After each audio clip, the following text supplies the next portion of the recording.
Então, muito bom dia a todos. Espero que tenham restabelecido forças e energias agora no Coffee Break e vamos continuar, de acordo com aquilo que tínhamos programado, com um painel temático, agora dedicado às questões das práticas de transformação digital nos processos de intervenção social.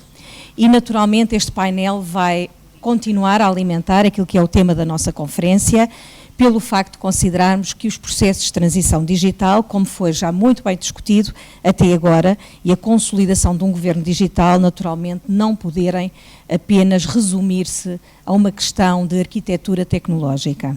A transformação digital implica, naturalmente, que os sistemas e as infraestruturas tecnológicas estejam orientados para a inclusão social, para a mediação entre os direitos e os deveres dos cidadãos e a prossecução do bem comum. Após o enquadramento inicial de Luís, que nos ajudou a estar abertos, disponíveis a uma disrupção positiva para a abordagem a estes temas, vamos agora discutir algumas práticas no campo da intervenção social, interpretando a intervenção social no seu sentido mais amplo, contemplando quer as políticas públicas, quer os cuidados de proximidade. Portanto, como é que esta inovação tecnológica se pode traduzir no dia-a-dia numa ferramenta real de intervenção e de inclusão social? Vamos procurar ter aqui alguns contributos neste painel.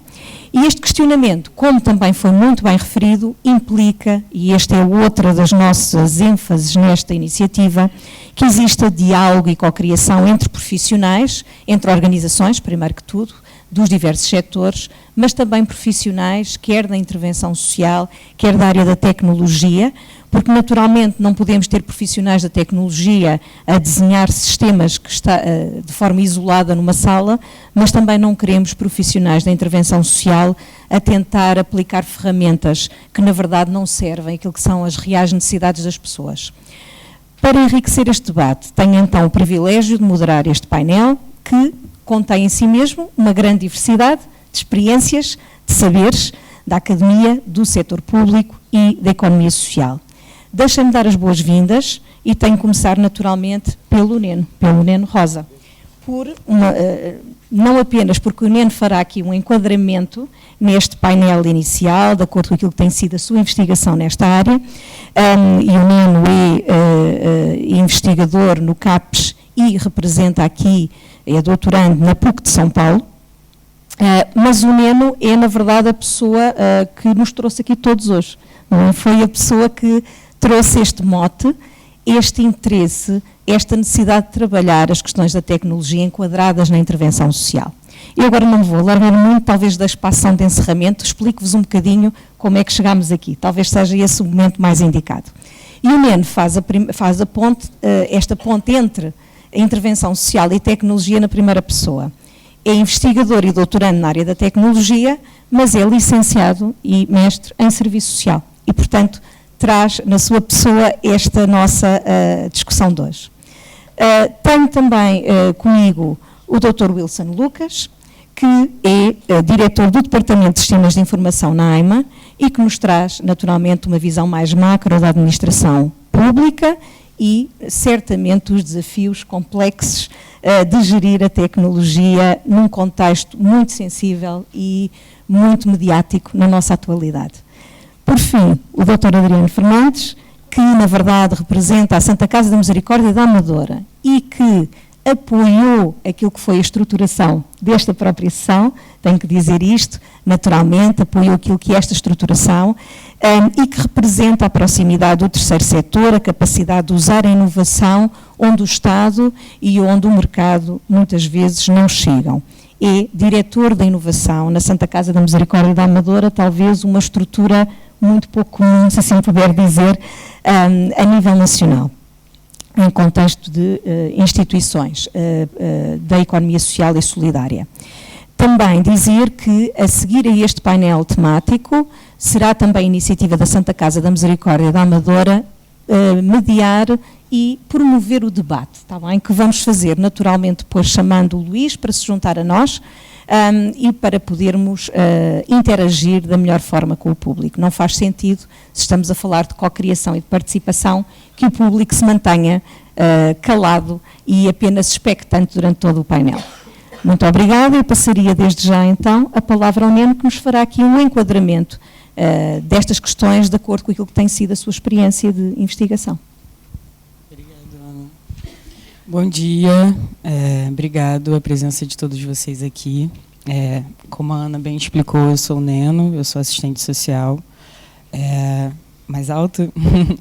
Eu sou assistente social e, desde a minha graduação, eu tive a oportunidade contraditória de estagiar durante a pandemia, na minha graduação, enquanto serviço social numa instituição para pessoas com deficiência no Brasil.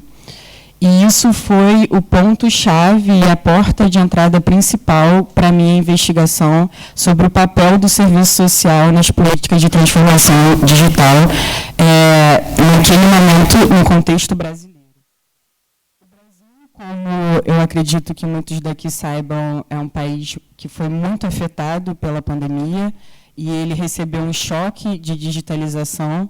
Foi um governo em que a gente teve grandes movimentos de digitalizar serviços sem quase nenhum movimento de literacia digital, de inclusão social.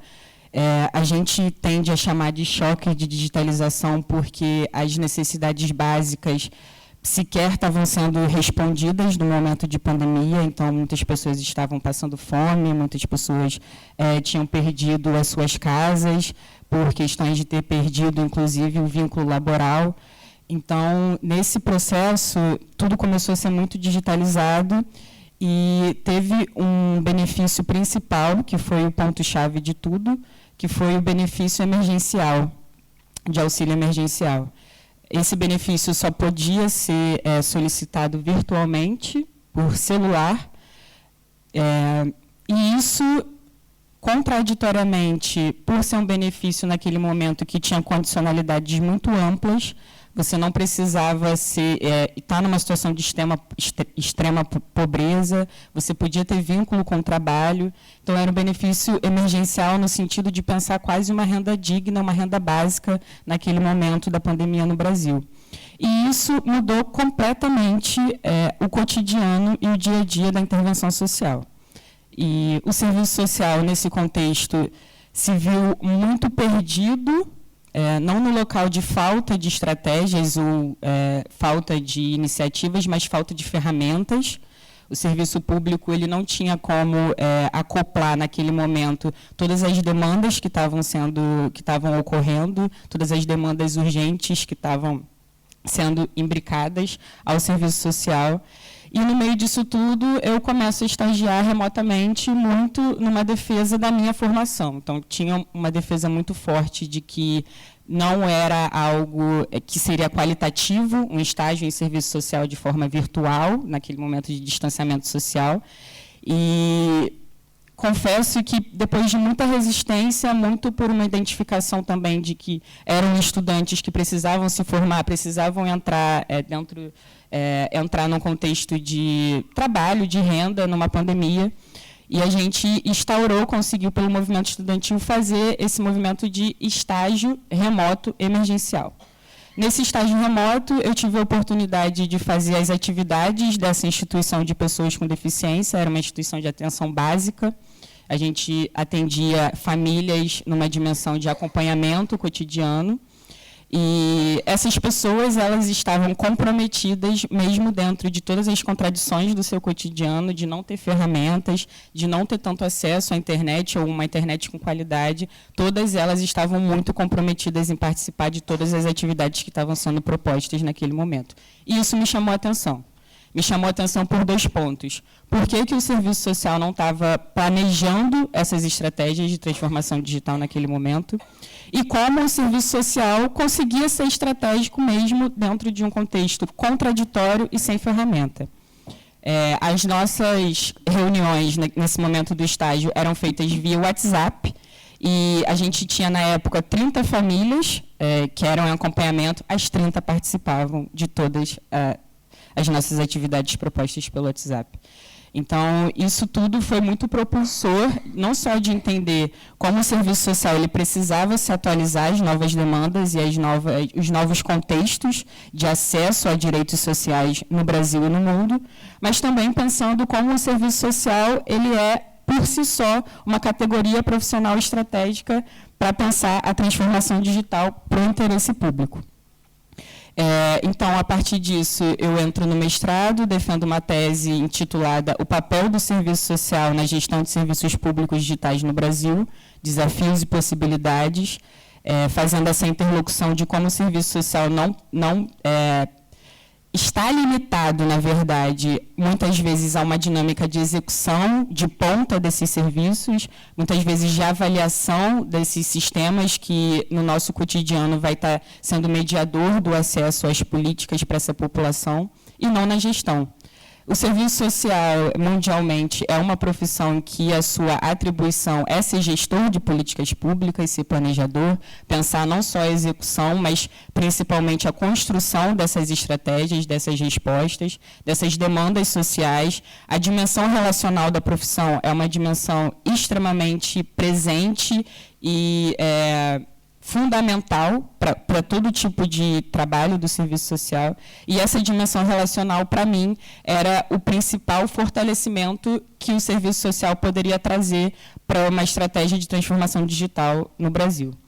Então, eu começo a pensar uma transformação digital transdisciplinar e participativa, pensando um governo digital desmercadorizado, ou seja, fora de uma lógica de mercado para pensar uma lógica de interesse público. Nesse processo de pesquisa, eu entendi que muitas das soluções do Estado nas políticas de transformação digital, elas refletem uma demanda de lucro, uma demanda de mercado. Geralmente, o Estado ele não consegue acompanhar a demanda do mercado, e aí o que fica são essas lacunas, não só de acesso, mas de ferramentas e de novas respostas. Então, para mim, pensar uma transformação digital transdisciplinar e participativa é pensar o governo digital fora de uma lógica de mercado, e sim de uma lógica de bem comum, de demanda social e de interesse público. Bom, passando um pouco, no meu doutorado, eu passo para tecnologias da inteligência e design digital, e aí eu saio de uma categoria que está pensando pouco as formas técnicas e mais os problemas, para ir para uma categoria que está pensando geralmente só a técnica e pouco os problemas sociais. E me chamou a atenção como esse curso, especificamente, que eu estava, apesar de se pensar a ética, a política, o uso desses sistemas, como esses sistemas estavam desafiando e trazendo possibilidades, se pensava pouco as políticas públicas que estavam sendo construídas naquele momento. Nesse momento, né? Então, para mim, foi extremamente enriquecedor conseguir pensar a inovação a partir de uma perspectiva social, não só de um social quase que invisível ou muito distante, mas um social relacional que estava imbricado não só na minha dimensão pessoal, mas profissional também.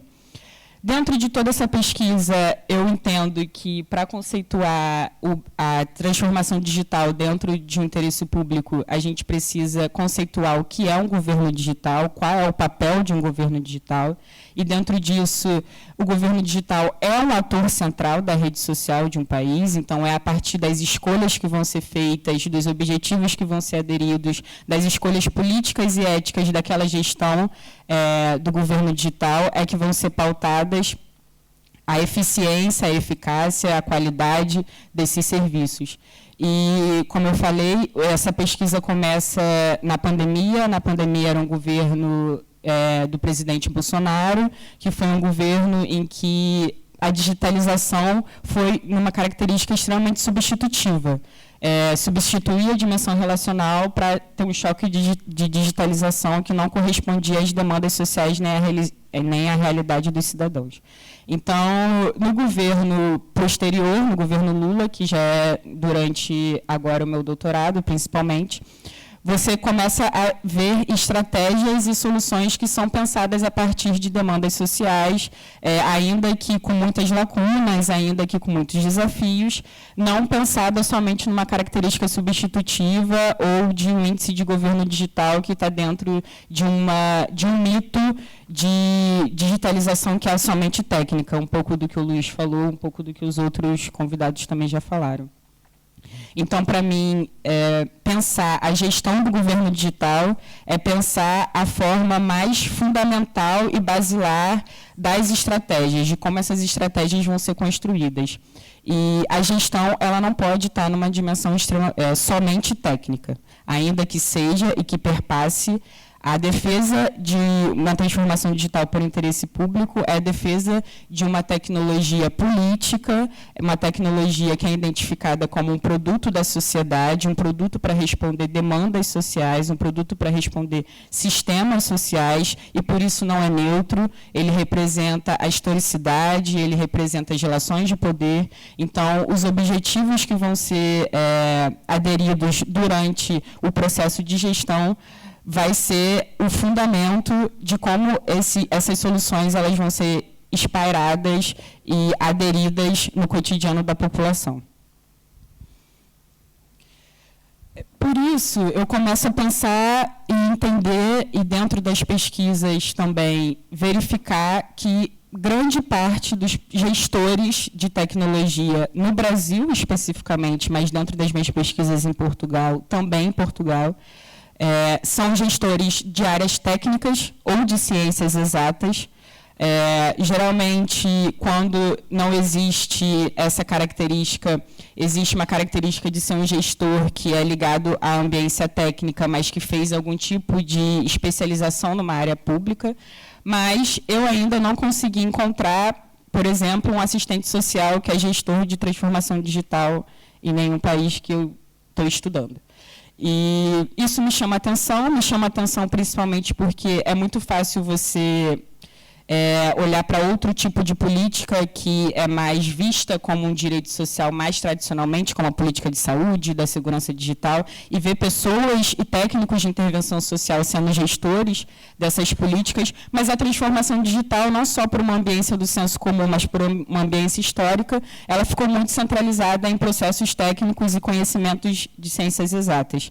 Então, os desafios e as possibilidades de cocriação, elas revelam esse distanciamento que foi construído dentro, inclusive, do processo de explanação dos conhecimentos científicos, essa limitação entre o que é a área de discussão de um, que é a área de discussão de outro, e o que me chama mais atenção é que hoje a tecnologia está em todas as áreas. Para o serviço social, especificamente, por ser assistente social, é a área que eu mais imbrico o meu pensamento.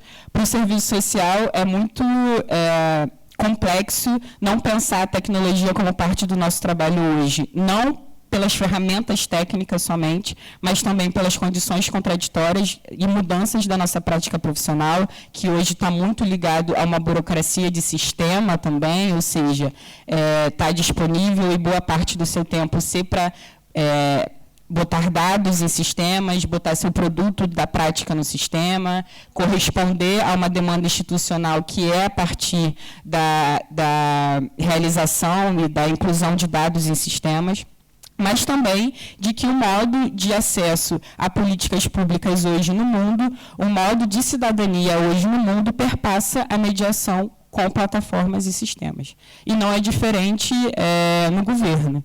Hoje, no Brasil, nós temos muitas políticas que sequer têm o atendimento presencial.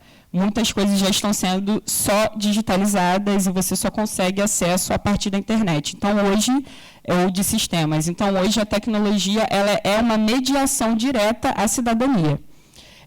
Então, o desafio e a possibilidade de cocriação, ela perpassa não só essa historicidade de limitação entre as áreas de conhecimento, mas também perpassa o histórico da tecnologia ter sido utilizada dentro de camadas de lucro e de poder, e que todas as outras áreas de pensamentos sociais e políticos se afastaram, e, inclusive, é uma dificuldade para essas áreas também se verem nesse local.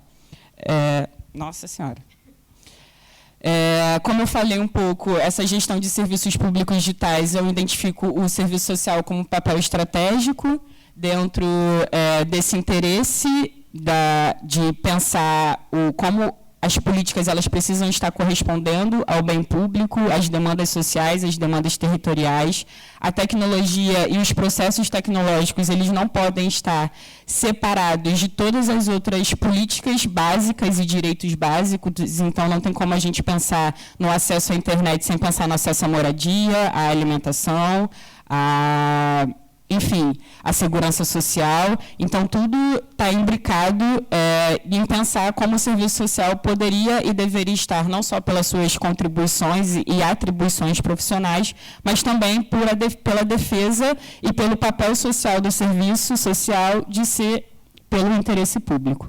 E fora que, dentro desse contexto, a plataformização das políticas públicas já está traduzindo a cidadania dentro de uma ambiência digital. Como considerações finais, não tem como a gente falar de um governo digital para o interesse público sem pensar em soberania do Estado, das tecnologias, pensando hoje que grande parte das ferramentas tecnológicas que a gente usa, sequer a gente sabe de qual empresa ou de onde vem. Muitas tecnologias e sistemas e plataformas usados pelo Estado são tecnologias compradas de outras grandes empresas, então pouca coisa o Estado tem domínio próprio, pouca coisa o Estado consegue criar dentro dessa dinâmica soberana. Acho que a soberania hoje ela é uma das principais estratégias para pensar um governo digital de interesse público. A literacia digital ela não tem que estar só ligado a um local de capacitação profissional. Hoje a literacia digital diz sobre as utilidades dos serviços públicos e como aquilo você vai usar no seu cotidiano. Não como eu posso me capacitar para ter um emprego melhor, mas sim como eu uso isso para ter acesso aos meus direitos num local descentralizado, mas não limitante. Pensando a tecnociência solidária, muito nessa resposta a essa divisão entre os conhecimentos, a tecnociência solidária é um conceito de um autor chamado Renato Dagno, e ele vai falar como a tecnociência solidária ela é um produto da conjunção e da colaboração entre os saberes políticos e técnicos. Essa participação popular e interdisciplinar, ela não tem que estar só na avaliação e execução desses serviços, mas sim nos processos de tomada de decisão, e é isso, para mim, o ponto-chave. A população e os profissionais de intervenção social, sejam eles do serviço social ou não, precisam estar inseridos nos processos de tomada de decisão, ou seja, de gestão, para, sim, a gente pensar um governo que considere todas as complexidades, particularidades e que consiga se estender para além de uma dimensão de eficácia e eficiência, mas também uma dimensão de mudança e justiça social. Obrigada. Obrigada, Nene. Muito obrigada. Eu apercebi-me agora de que não fiz aqui uma breve descrição da forma como iria decorrer este painel. Peço desculpa porque quis rapidamente dar a palavra aos oradores e, portanto, a ideia seria que nesta primeira ronda pudéssemos ouvir pequenas apresentações. Num segundo momento farei algumas questões, também que espero possam provocar algum debate, para depois podermos passar à discussão. Está bem? Desculpem, mas não referi isto há pouco. Iria passar sem mais demoras ao Dr. Wilson Lucas, que nos vai falar da experiência da AIMA, nomeadamente de uma iniciativa, a Iniciativa Clara, que foi recentemente premiada pela APDSI, mas ele vai nos explicar tudo. Muito obrigada. Muito obrigado. Bom dia a todos e a todas. É um privilégio estar aqui e um prazer poder partilhar aquilo que foi um desafio inicial quando cheguei à AIMA em novembro de 24 e melhor que contar-vos uma história, que é a história deste caso. Mal cheguei, a direção pôs-me um problema. Olha, Wilson, tens aqui uma caixa de correio com 400 mil e-mails. E, portanto, nós não estamos a responder aos e-mails. E é um problema que tens que resolver. Portanto, muito bem, deixe-me pensar, amanhã dou-lhe a resposta. E assim foi. Enfim, da parte técnica, depois havia também um desafio, que era tecnologia obsoleta, portanto, que não respondia tecnicamente às necessidades aqui da organização. Pronto, e a ideia foi realmente colocar a tecnologia ao serviço da organização e das pessoas, sobretudo, porque as pessoas não estavam a ter respostas. Posso-vos dizer que recebíamos, na altura, entre 8 mil e-mails por dia, tínhamos 6 pessoas a olhar para os e-mails e a tentar perceber qual é que era o pedido. Mais tarde percebemos, através desta solução, que tínhamos 50% duplicados, portanto, o que é normal, a frustração leva, vou enviar outra vez porque eles não me estão a responder. E, portanto, foi basicamente a ideia do projeto Clara, classificação automática das mensagens da AIMA, que basicamente usa a inteligência artificial para classificar e ler os anexos, tem essa capacidade, e depois reencaminhar para o fluxo mais adequado. E, portanto, não toma decisões automatizadas, dá do que é pretendido através do correio eletrónico para a pessoa, para o colaborador da AIMA poder dar resposta ao pedido. E essa resposta é padronizada, portanto, a mesma pergunta não vai ser respondida de três maneiras diferentes, consoante a pessoa que analisa. Pronto, tudo isto, obviamente, depois dá-nos muito acesso a dados, coisa que o e-mail não traz. Como vos disse, a expressão da pessoa era os duplicados são um terror. Portanto, isto é, do ponto de vista humano, eu não quero ter uma pessoa a olhar para correios eletrónicos e tentar decifrar o que é que lá está e depois ver o mesmo e-mail, mas espera aí, eu já vi isto. Portanto, isto não é um trabalho, pelo menos no meu conceito, que seja um trabalho interessante. E, portanto, nasceu este projeto e que estamos neste momento a alargar a várias caixas do correio. No fundo, habilitámos aqui um canal de comunicação com o cidadão que terá respostas atempadas e com qualidade e que, no fundo, a ideia foi precisamente esta, não só resolver um problema tecnológico, mas, sobretudo, resolver um problema de resposta. Como sabem, a AIMA não é conhecida, não é famosa pelas suas façanhas, infelizmente, mas este projeto ajudou também a trazer aqui alguma luz e alguma diferença sobre aquilo que se está a fazer na AIMA. Enfim, temos outros projetos, vamos candidatar aos prémios deste ano e vamos fazer tudo para ganhar de novo. Estou a brincar. O mais importante, de facto, é, no fundo, dignificar o trabalho dos colaboradores da AIMA, que as pessoas, cidadão estrangeiro, tenham a resposta atempada e com a qualidade que é pretendida, e o resto da tecnologia resolve. A tecnologia é uma ferramenta que ajuda a resolver os problemas da organização e das pessoas. Esta é a minha visão. Também posso falar sobre o desenvolvimento, a metodologia de desenvolvimento que estamos a adotar na AIMA, que é uma metodologia, não sei se é moderna ou atual, usa muito o design thinking, coloca as pessoas no centro da produção do produto digital. Esta solução, mais do que o projeto, é levada na ótica do produto digital, que está sempre a evoluir, com base no feedback dos utilizadores e das pessoas que trabalham com a ferramenta, e, portanto, tudo isto vai nos levar a que o produto digital evolua. Por exemplo, o iPhone 3 é dramaticamente diferente do iPhone, já nem sei qual é a versão que vai, mas percebem a ideia. O produto está sempre a evoluir, mais do que um projeto. E, portanto, usamos estas metodologias de design thinking, no fundo aqui enlaçando também com o tema da cocriação. De facto, a época em que os informáticos criavam um software sem ouvir os utilizadores, ou na sua consciência aquilo serviria ao propósito, está longe. Hoje em dia já ninguém desenvolve sistemas assim, e se desenvolve, depois não tem adoção. A adoção é o grau de utilização do produto. E, portanto, usamos esta metodologia como referente, precisamente vamos a desenvolver o produto para quem e porquê, e tem esta componente que eu acho que é a principal, que é satisfazer a necessidade do utilizador ou da organização de uma maneira mais humana e menos a lá engenheiro. Pronto, eu penso que é isto, depois estou disponível para algumas questões. Muito obrigada. Obrigada. E passaria agora, sim, podem, claro, devem, passaria agora ao Adriano, ao Dr. Adriano Fernandes, da Santa Casa da Misericórdia da Amadora, que nos vai falar aqui do processo de transição digital na Santa Casa. Okay. Muito bem, então muito bom dia a todos, muito obrigado por mais esta oportunidade de estar aqui ao ISCSIA pela SI também. O meu nome é Adriano Fernandes e estou como Diretor de Inovação na Santa Casa da Misericórdia da Amadora e venho aqui partilhar convosco, como disse a professora Ana Gaio, este nosso processo interno de transformação digital, eu não diria dos nossos serviços, mas do nosso modelo de serviço, que esse é o principal foco, que são as pessoas.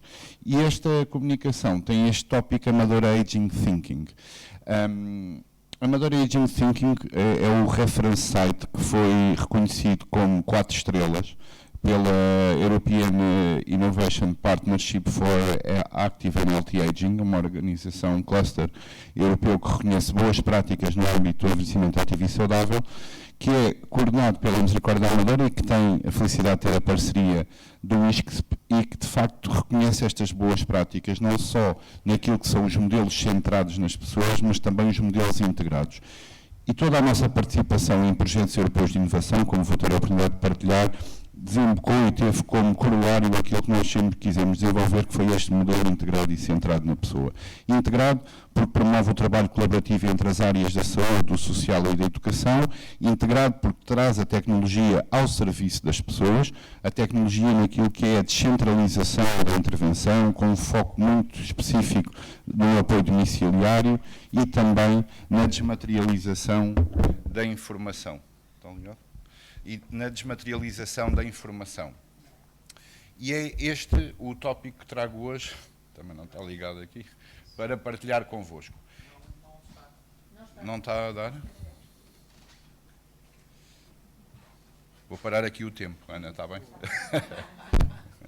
Tá, agora está. Tá, conseguem ouvir agora? Sim? Exatamente. Muito bem. Então, este é o ecossistema onde tudo acontece, que é o Conselho da Amadora. Não vou entrar em detalhe aqui nesta caracterização, mas só para percebermos que a Amadora é o que nós costumamos designar um laboratório social, com vários desafios do ponto de vista da saúde e do ponto de vista socioeconómico, e aqui vários indicadores preocupantes. Tem uma população muito envelhecida, 23% da população tem mais de 65 anos. E esta é a Misericórdia da Amadora, 540 colaboradores, 4 áreas-chave de intervenção: saúde, educação, ação social e terceira e quarta idades. E o Amadora Aging Thinking revela exatamente este nosso posicionamento. Nós queremos começar a trabalhar o envelhecimento desde cedo e desde sempre. Por isso temos creches, jardins de infância, e por isso é que esta promoção do trabalho colaborativo entre a educação, a saúde e a ação social foi uma prioridade de elevada importância para nós. Temos na saúde uma clínica médica, uma unidade de cuidados continuados integrados, na educação 5 creches, 3 jardins de infância, uma escola básica integrada até ao 9º ano. Estamos a gerir 19 CAFs ou ATLs. Na ação social temos uma equipa que acompanha 450 famílias beneficiárias do rendimento social de inserção e tivemos o cuidado de designar já esta área do investimento como área de terceira e quarta idades, porque o modelo de serviço é diferente consoante a idade da pessoa. 3 ERP, 2 centros de dia e 4 serviços de apoio domiciliário. Antes deste processo de transformação digital, o que é que nós tínhamos em curso? Informação em papel, processos documentais lentos, registros duplicados, histórico inacessível, cada serviço sabia apenas o que era seu. Silos organizacionais, tínhamos a saúde, o social e a educação a trabalhar em paralelo, sem coordenação, a pessoa era vista por partes e não como um todo. O profissional isolado, decisões tomadas sem suporte de equipa, sem acesso ao histórico, dependência da memória individual em vez de sistemas partilhados. E não conseguíamos fazer monitorização contínua, era uma intervenção reativa.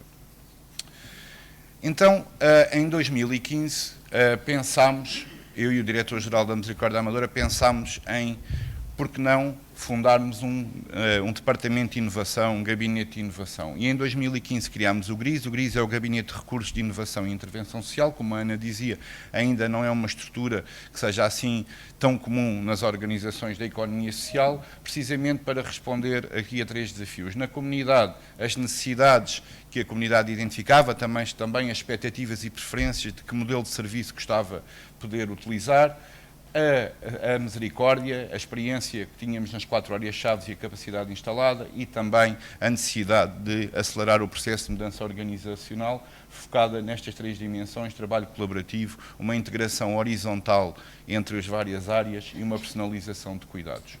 E então o GRIS tem estas 3 atividades principais, porque ele tem uma dimensão interna para dentro da Misericórdia, mas tem uma dimensão externa também para outras organizações, no âmbito da consultoria, da gestão de projetos nacionais e internacionais e no âmbito da formação, com um foco grande nas competências comportamentais e relacionais. Quais foram os catalisadores da mudança? Como já referi, as necessidades, expectativas e preferências da comunidade, a personalização dos cuidados e a mais-valia do trabalho colaborativo. Como é que fizemos isto? Com um processo de aceleração da cultura e mudança organizacional, com sinergias verticais e horizontais entre as áreas da saúde, educação e do apoio social e dentro de cada uma delas verticalmente, colocando a pessoa no centro e descentralizando a intervenção e desmaterializando a informação. O que é que tudo isto resultou? Criação do Departamento de Inovação, participação em projetos nacionais e europeus de inovação e desenvolvimento, e que projetos europeus estamos a falar principalmente os Horizons 2020, agora os Horizons Europe, Daphne, Erasmus+, que levou à criação de um modelo integrado e centrado de cuidados e à formação para cuidadores. Neste slide conseguimos perceber como é que a participação nestes projetos, que têm sempre a tecnologia como um grande ator, e a tecnologia aqui onde? Uma componente muito ligada também à saúde, porque nós sabemos que, há pouco já se falava disso, o apoio domiciliário em Portugal é financiado pela Segurança Social única e exclusivamente naquilo que são as atividades de vida diária, as atividades sociais. Portanto, toda a componente da saúde, para já está completamente fora do apoio domiciliário, e nós temos uma visão que é não construir equipamentos e conseguimos levar o serviço, o nosso modelo de cuidados aos ambientes que são sentidos pelas pessoas, normalmente como mais protetores e securizantes, que são as suas casas. Então o apoio domiciliário é foco de grande investimento da nossa parte. E a participação nestes projetos europeus tem levado à possibilidade de nós irmos testando tecnologia no apoio domiciliário, nomeadamente teleassistência, telemonitorização, até aqui alguma componente de companhia através de cuidadores virtuais. Esta participação nestes projetos levou ao refinar e à criação de novos braços do nosso modelo integrado e centrado. No âmbito dos cuidados em fim de vida, e aqui o projeto que nos levou a melhorar este modelo, foi o InAdvance, na doença crónica o ProEmpower e o InCareHeart, na resiliência institucional o Dynamo, o Dialogical Work e o Hope, na capacitação e literacia o Greenversity, o Faith, o Care for Elders e o Chameleons, e o COCOSO, e é sob o chapéu do COCOSO que hoje temos aqui a Rita e a Priya, que são 2 doutorandas que vão dinamizar aqui a parte de interação com o público, e nos cuidados centralizados o eCare, o Faron e o Smart Care. A pergunta é, em todos estes projetos a tecnologia foi o ator principal? Não, mas foi em grande parte deles, e a tecnologia numa perspectiva de co-criação, porque todas as plataformas, todos os temas de informação que nós utilizamos nestes projetos e que testamos com os nossos profissionais e com a nossa população, foram co-desenvolvidos por nós. Não foram os prestadores de serviço de tecnologia que chegaram ao pé de nós e nos disseram tem aqui esta plataforma pronta para servir, foi exatamente ao contrário. E já vos vou explicar como é que nós fizemos isso. Foi exatamente através deste processo de co-criação, que nós utilizamos sempre em todos os projetos, onde, obviamente, para além de estudarmos e definirmos o âmbito e o estado da arte de determinada inovação que queremos implementar, passamos para a identificação das necessidades não correspondidas. Focus group, entrevistas a decisores, onde nós vamos auscultar quais são as barreiras que os profissionais e os utentes ou clientes sentem no seu dia-a-dia e que podem vir a constituir aquilo que são os requisitos funcionais e não funcionais de qualquer inovação, nomeadamente uma inovação numa plataforma tecnológica ou num sistema de informação. São estas necessidades que são transformadas em requisitos, que depois são transformados em casos de uso e que nós entregamos como caderno de encargos aos prestadores de serviço tecnológico para que desenvolvam uma solução à medida das nossas necessidades, e todas estas soluções foram desenvolvidas assim. E é isto que provoca este processo de mudança organizacional, porque nós depois, o nosso propósito é internalizar estas inovações na nossa prática diária. Então, tudo isto levou a quê? Às nossas práticas de transformação digital. Sistemas de informação partilhados, teleassistência e telemonitorização, desmaterialização de processo, e aqui vocês veem evidências de todo este nosso processo que temos feito nas nossas equipas, cuidados remotos, formação certificada para cuidadores com literacia digital e a cocriação e investigação à ação com suporte digital.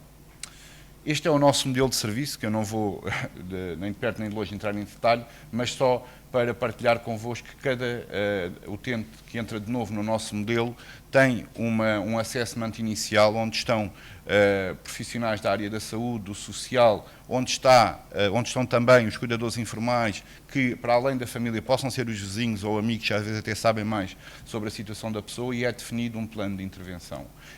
E o modelo de serviços que nós prestamos pode ser on-site ou pode ser remoto, devido à possibilidade de usarmos a tecnologia que temos ao nosso dispor. Tudo apoiado por um processo contínuo de formação. Para terminar, e porque estou aqui já em cima do tempo, quais são os domínios onde nós consideramos que foram interceptados por este processo de transformação digital? O domínio dos profissionais, literacia digital, novos papéis e competências e trabalho colaborativo e remoto. O domínio dos utentes e pessoas, com a teleassistência, telemonitorização e capacitação digital. O domínio da organização, decisões baseadas em dados, sustentabilidade e impacto, e inovação aberta e projetos de investigação e desenvolvimento. E o domínio dos processos, desmaterialização, coordenação digital, sistema de informação partilhado. Tudo alimentando este processo de mudança organizacional contínua. E termino com esta ideia que na Amadora aprendemos que o digital não transforma serviços, transforma a relação entre a pessoa e o serviço. E tudo o resto é infraestrutura. Obrigado. Muito rigoroso do tempo. E passaríamos então agora a uma segunda fase deste nosso painel. E eu gostaria de fazer aqui uma questão a cada um dos nossos participantes, dos nossos oradores. E começaria na mesma ordem pela qual foram feitas as apresentações, aprofundando aqui aquilo que é o mote, o enquadramento deste tema de hoje com o Neno. Neno, tendo uma formação de base em serviço social, como falámos agora, investigando atualmente a área da tecnologia, como é que vês o papel da academia neste âmbito? E o que é que eu quero dizer com isto? Que metodologias é que a academia pode propor para aproximar estes dois mundos, para os apoiar a falar a mesma linguagem, para poderem co-construir soluções, assegurando que os algoritmos digitais não estão, de alguma forma, a perpetuar ou até a amplificar os processos de exclusão social e desigualdades sociais. E ligado a esta questão também, existe necessidade de, nomeadamente com profissionais da área da intervenção social e do serviço social mais especificamente, que temos nesta casa, trabalhar competências específicas para que eles possam estar preparados para trabalhar nesta área?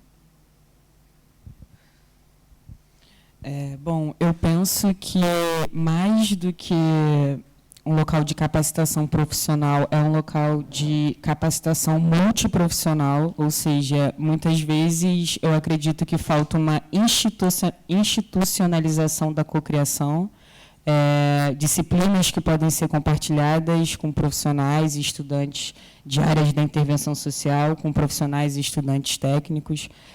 Eu percebo, dentro das minhas pesquisas e das minhas entrevistas exploratórias realizadas aqui, que os profissionais técnicos estão preocupados em pensar a ética e a política, mas muitos deles, nos sistemas, mas muitos deles não sabem o papel de profissionais da intervenção social, enfim, ou da área de conhecimento.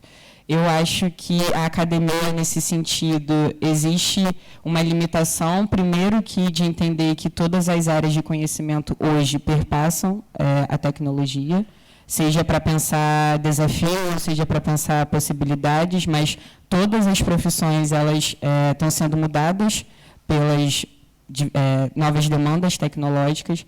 Para o serviço social, especificamente, eu acredito que a gente precisa institucionalizar debates como soberania digital, cidadania digital.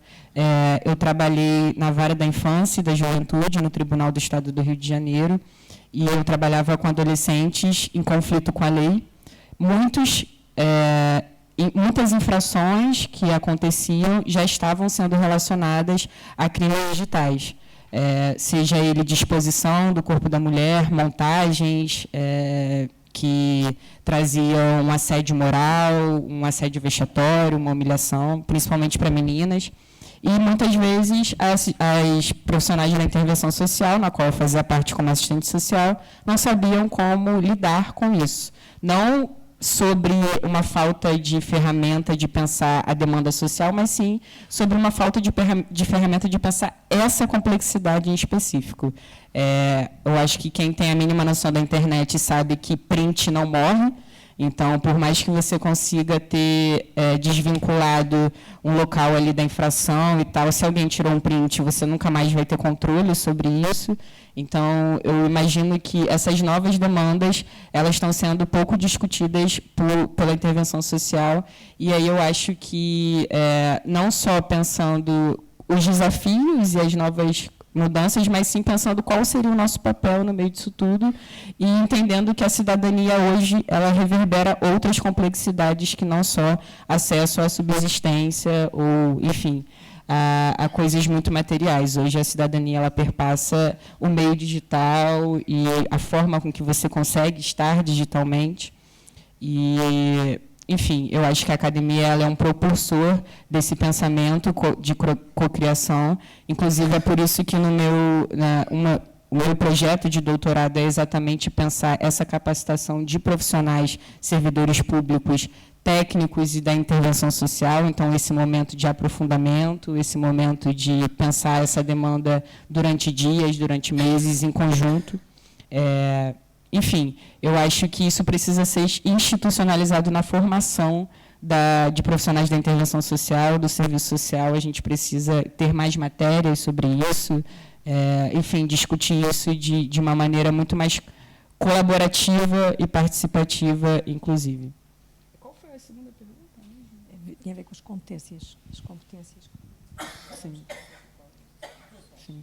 E eu acho que as competências que a gente precisa pensar enquanto assistente social não é sobre uma competência somente técnica. Eu não acredito e não acho que o serviço social ele precisa saber sobre a técnica da tecnologia, ou seja, como se constrói sistemas, como se constrói plataformas, mas sim qual o objetivo dessa plataforma, para quem essa plataforma está sendo criada. Então, a competência digital, para mim, para os assistentes sociais, é muito pensando nessas complexidades. Não adianta a gente falar sobre desigualdade num ambiente digital, por exemplo, sem saber minimamente qual é o nível de tomada de decisão de um algoritmo. E eu acho que muitos assuntos que a gente achava que era técnico não é mais, são assuntos políticos.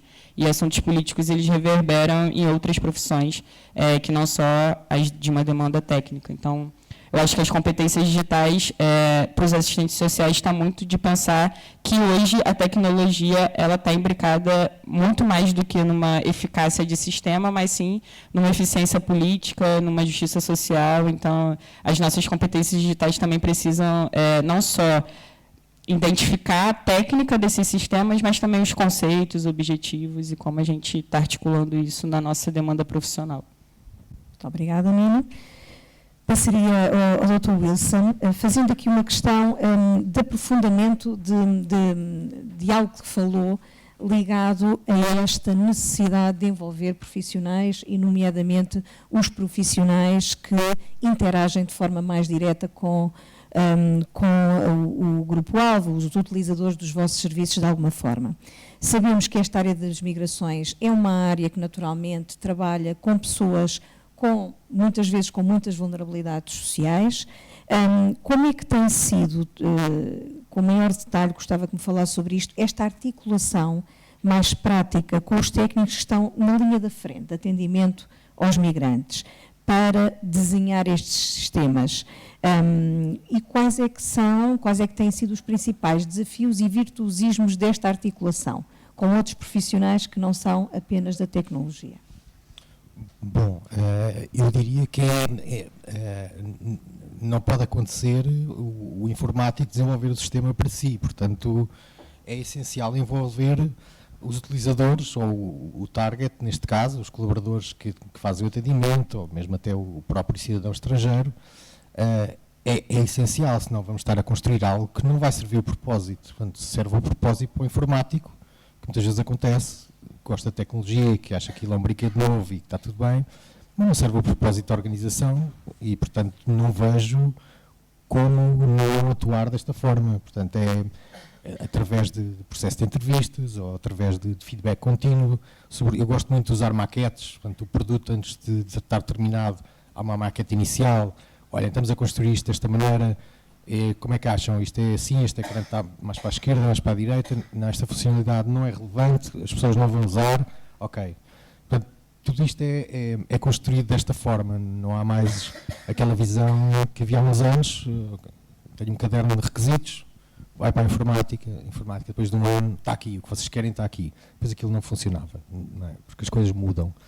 E nesta metodologia conseguimos responder, parece-me da melhor maneira, ou pelo menos tentando esse objetivo, que é mostramos várias versões antes da versão final e o produto vai evoluindo. Muitas vezes sai uma primeira versão que não é uma versão ideal, que é o MVP, o Minimum Viable Product, produto minimamente viável, que faz uma funcionalidade básica e que permite um ganho a curto prazo e permite também às pessoas dentro da organização perceberem que alguma coisa está a mudar e que realmente estamos a transformar, sobretudo porque a transformação digital, como já foi dito aqui muitas vezes, pessoas, processos, tecnologias, e portanto a tecnologia, eu acho que é aqui um meio, mais do que a própria finalidade em si, é um meio para alcançarmos o maior desempenho da organização através da tecnologia. Para mim é a definição de transformação digital. E portanto as pessoas, e concordo com o que foi dito, muitas das vezes são o principal obstáculo à transformação digital. Portanto, há muito aqui de cultura da organização, mudança de mindset é essencial. Se as pessoas não perceberem que não estamos a fazer nada de novo, que aquilo é a mesma coisa de sempre, então o ser humano não gosta de mudar, então não se vão sentir motivadas para esta mudança.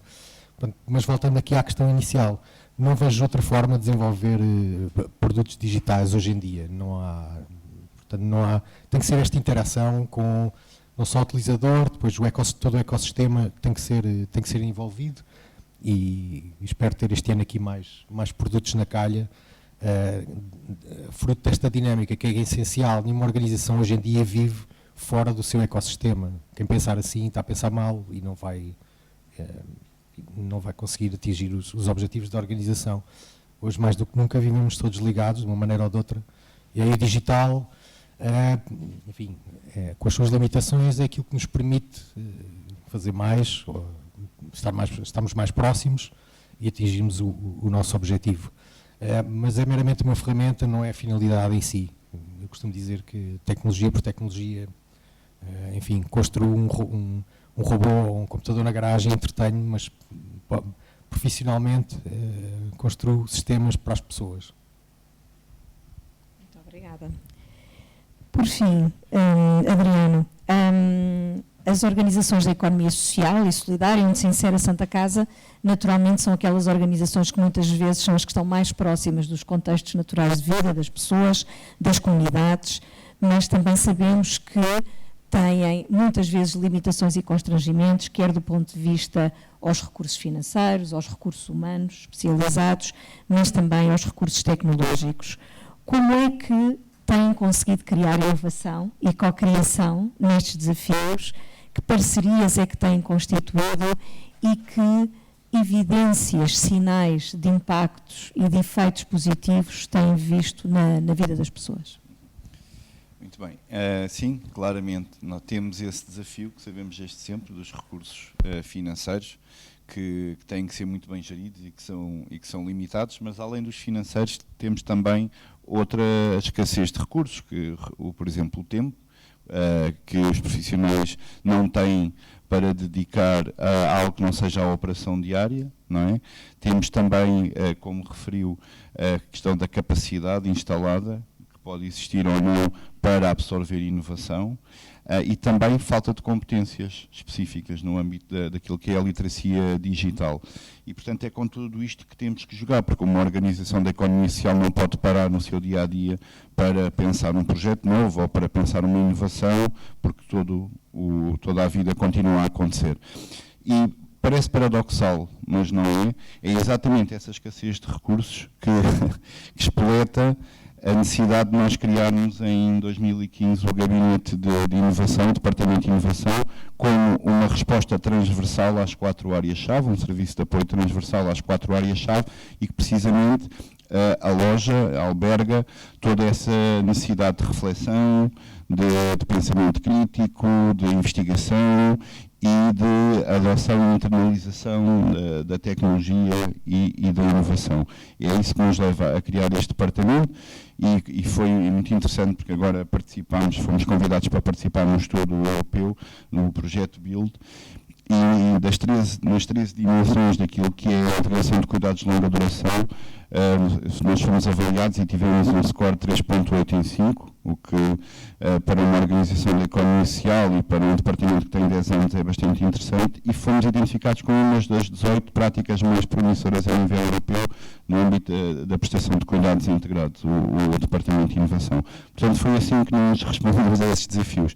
Do ponto de vista das parcerias, e como dizia, nada é feito isoladamente e nós trabalhamos, por isso é que também promovemos o trabalho colaborativo internamente, porque fazemos na dimensão externa, e identificamos aqui claramente 3 parceiros-chave: as universidades, e é óbvio que não é fácil dizer aqui hoje bem dois, mas vocês sabem que eu diria em qualquer evento ou qualquer momento em que estivesse a partilhar isto, porque de facto nós temos esta visão de que é através de um trabalho de colaboração e de co-criação que as coisas avançam. Então, nós, por exemplo, com o ISCO sempre tivemos esta relação de verdadeira parceria, de par a par, em que o ISCO nos traz todo o aporte da validação científica e metodológica, o que para nós é fundamental para aqueles desafios que nós identificamos em conjunto e que depois partimos para a tentativa de solução. Depois também os parceiros tecnológicos, e há pouco referi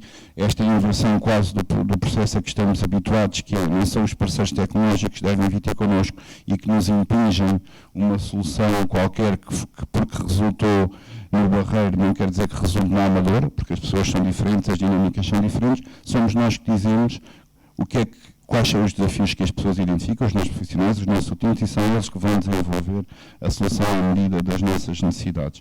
E o terceiro ator é claramente o Estado.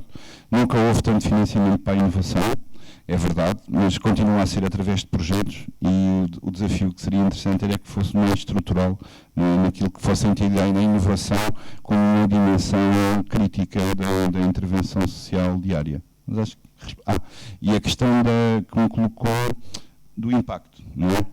Sim. A avaliação de impacto continua a ser claramente uma área que necessita de desenvolvimento e de ser maximizada em organizações de economia social como a Misericórdia da Amadora. Nós temos essa visão, queremos cada vez mais especializar-nos nessa área. O que temos vindo a fazer até agora é que em cada participação num destes projetos nacionais ou europeus nós temos avaliação de resultados e avaliação de impacto. De resultados logo desde a avaliação inicial, a intermédia, a final, e depois também fazemos a avaliação de impacto. E esses resultados são